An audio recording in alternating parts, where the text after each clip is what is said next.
Hi friends, welcome to Anantapur realtor. మీరు చూస్తున్నది 80 ఎకరాల ఓపెన్ ల్యాండ్ అయితే మనకి సేల్కి అవైలబుల్ ఉంది ఫ్రెండ్స్. ఇది వచ్చేసి ఫుల్ రెడ్ సాల్ అనమాట. రూట్ వచ్చి అనంతపూర్ టు రాయదుర్గం వెళ్ళే రూట్లో 23 కిలోమీటర్లు వెళ్తేనే మనకి ల్యాండ్ అనేది అవైలబుల్లో ఉంది. చూస్తున్నా కదా, మొత్తం ఫుల్ రెడ్ సాల్ అండ్ ప్లెయిన్ ల్యాండ్.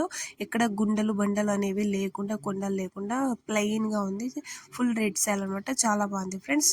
ఇది వచ్చేసి ఓబులాపురం మైన్స్ దగ్గర వస్తుంది. సో కాస్ట్ వచ్చేసి 6 lakhs per acre చెప్పారు ఫ్రెండ్స్. చాలా తక్కువ మనకి దొరుకుతుంది అనమాట. సో ఎవరికైనా ఇంట్రెస్ట్ ఉన్న వాళ్ళు స్క్రీన్ పై కనిపించే నెంబర్కి కాల్ చేసి ఇన్ఫర్మేషన్ తెలుసుకోండి. Thanks for watching my channel. Please share and subscribe.